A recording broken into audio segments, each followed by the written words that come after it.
let us all do we can to build a better future. We've all seen the images right now in Afghanistan, especially by the international airport that is in the capital of Afghanistan, Kabul. At least 5 people, at least reports, and again, this story is still ongoing. 5 people have been reportedly killed at the international airport on Monday as thousands of Afghan civilians and foreign nationals gathered there in the hopes of boarding on a flight out of the country, with the Taliban again quickly gaining more ground. As it stands right now, as I reported yesterday on a live stream, the president of Afghanistan is left the country. He's nowhere to be seen. The army is in complete disarray. In fact, they didn't even fight at all. It's like putting like cotton candy in water, just disappears. Yep. Trillions of dollars wasted. Faze, if we can, before we even focus on the article, can we actually pull up some of the videos that that are available right now? Again, some of these images are disturbing to watch because, again, a lot of these people are scared, and rightfully so.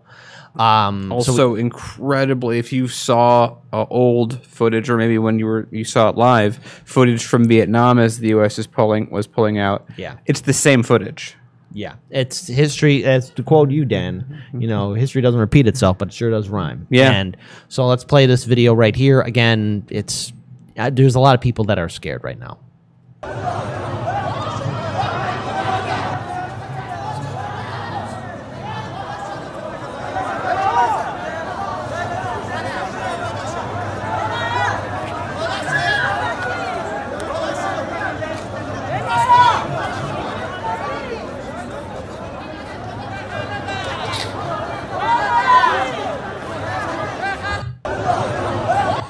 All right, let's pause it right there. But let's actually, can we keep that image up there?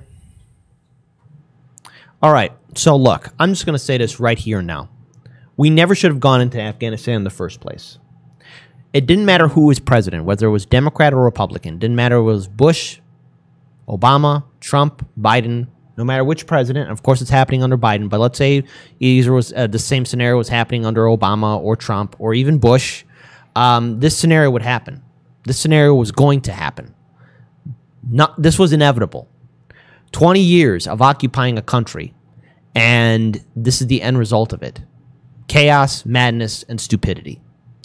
And there's right now the ongoing consequence of how much treasury did we waste on this? Trillions of dollars? Daniel, you were talking about inflation alone, the cost of this war. So once the war is paid off and we pay the interest that is being charged on the loans, and then inflation being $6.5 trillion.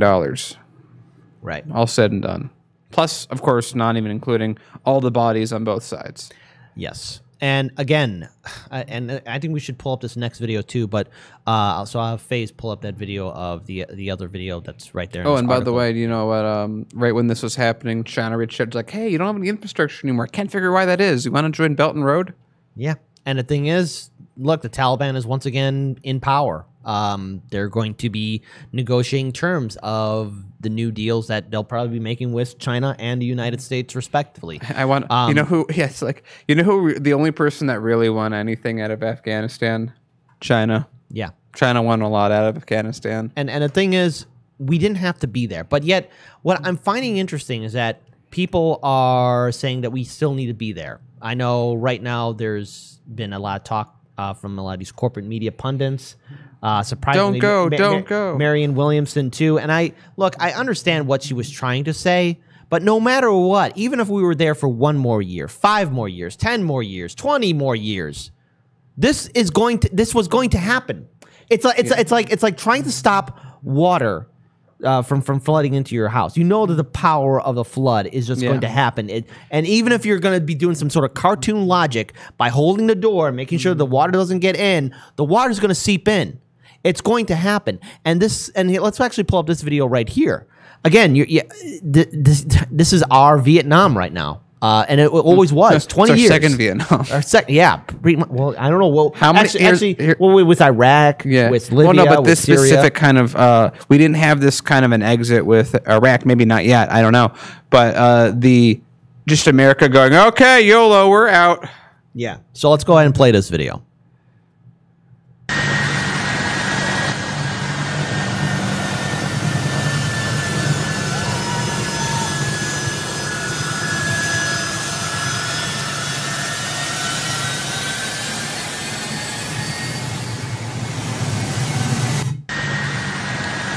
right, let's pause it right there. Let's actually keep that image right there.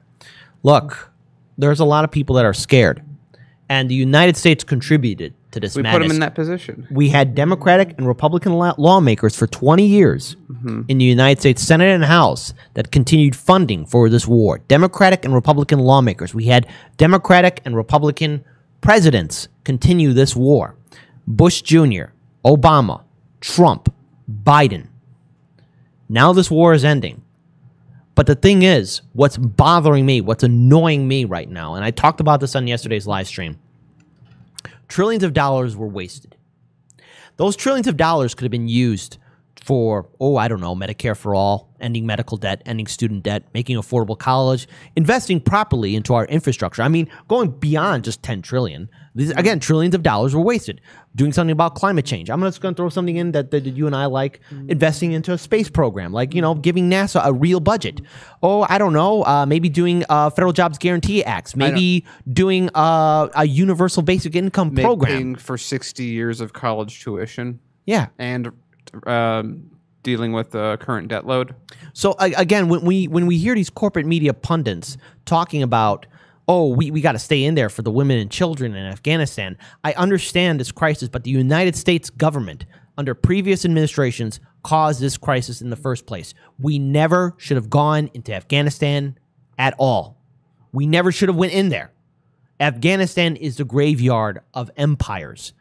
If the Soviet Union that invaded with a larger army couldn't do it, or any other empire before our invasion did, what makes us think the United States could? What, American exceptionalism? The sad fact is this was always going to happen. There was no way that this scenario that we're seeing, this crisis happening right now, was never going to happen. So I want to introduce democracy again. I want to ask this question again to our viewing audience. Because I could yell, I could scream, I could get mad. There's a lot of people who are mad, and rightfully so. A lot of the anti-war protesters were right in the first place. Shout out to Jimmy Dore. Shout out to a lot of people who were right about this. Well, so I think we were on that train too. I know. Yeah, we don't want to sell ourselves short. Yeah. No, you were as well. But the thing is, here's the thing. I want to introduce democracy in the chat. Type 1 if you think the trillions of dollars that were wasted in this war in Afghanistan was worth it. Type 1. Type 2 if we know that money could have been used, that trillions of dollars could have been used to uplift the American people. Let's actually have democracy in this chat. Daniel, I want to give you the final word. To some degree, before I even get into my point, I just want to give Marianne Williamson one of these for just now is the time that you care about these issues. When it's too late to care about these issues. Look, we had abandoned these people while we were there. There are enough videos of people. It's the reason that they're fleeing. The reason there's two answers for either. I'm just going to say there are some people that was like the Bush Jr. mindset of, they really like Western culture, they like having jeans and stuff.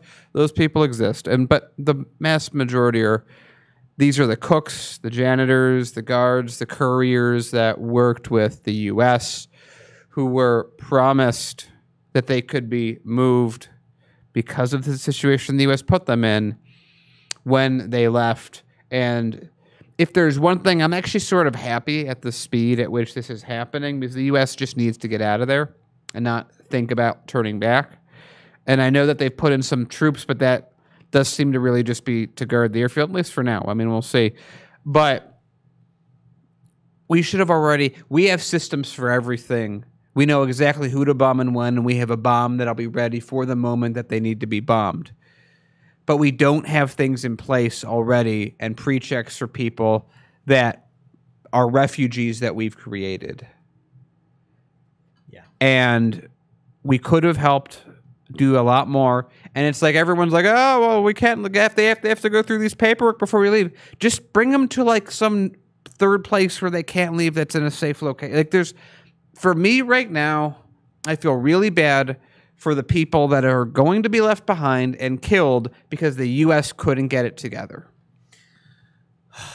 Sad fact is, if we don't change things now, if the people don't step up now and actually vote out these sociopathic lawmakers that continue this war for 20 years, nothing's going to fundamentally change. And here's the thing. These regime change wars, everything that we've done, everything that we've gotten ourselves involved in, What we're seeing in Afghanistan, click, copy, paste. It's going to be repeating itself. And I'm tired of seeing this. I'm tired of looking at this madness. And we can thank our lawmakers and corporate media for putting us in this spot in the first place. So again, one more time. Type 1 if you think the trillions of dollars wasted in Afghanistan was worth it. Type 2 if we know that that money could have been used to uplift us out of poverty. And also, I'm going to say this ahead of time because we like as much as we can to try and call things coming so that you guys know we have a finger on the pulse. I want to apologize in advance to all the refugees that are going to be settled in America from Afghanistan for all the crap that people are going to give you, even though you served and helped the military, something that those same people care about while they went to Walmart every week and ate hot dogs.